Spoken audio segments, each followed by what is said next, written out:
I'm Chiara Benato. I'm originally from New Jersey. I moved to Maryland about almost 3 years ago now. Permanently, I came here originally for school at Salisbury University. I received a bachelor's degree in history and education, and continued my education directly after at Salisbury University again, getting a master's in English literature. I'm also a TA there, so I get to interact with undergrads still and still get to pursue my passion for teaching there.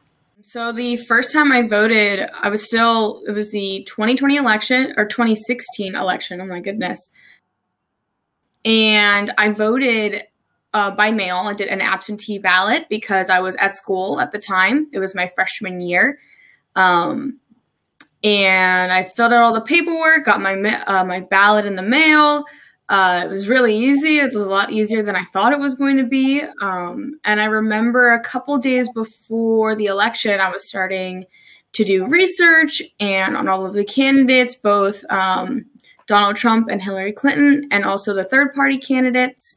I remember on campus there was like a buzz of like a mixture of, I want to say excitement, but also like not fear, but there was a worry because, there was a lot of different rhetoric being brought about by both candidates. I remember sitting in the library that was just built and it was not finished being built, on the first floor, surrounded, like I was on the floor, we on my laptop, just searching and doing research in order to pick a candidate to vote for that I felt aligned with my political beliefs.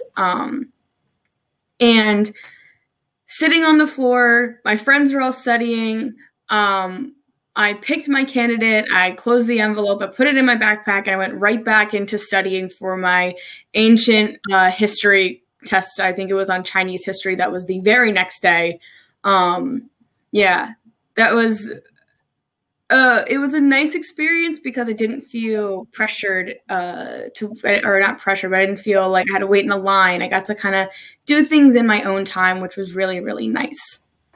After I voted, I felt the minute I dropped my ballot in the mailbox, the mail slot at the university, I felt really good. I did feel a sense of empowerment, and I felt that my voice was being heard, because being a history major, I had heard, your voice matters, being a lover of history. In addition to that, knowing that every vote counts, whether someone believes that or not, I believe that.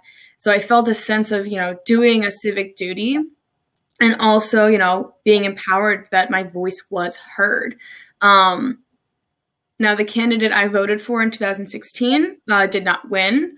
Donald Trump won. And after that, there was a sense of concern. I know that thinking back, I remember speaking to my roommate the next day and just turning to her and saying, Donald Trump is our president. And she said, "No way, you're pulling a prank." And I said, "No." But we had to go to our 8 a.m. class, so we kind of had to deal with it over, the past 4 years.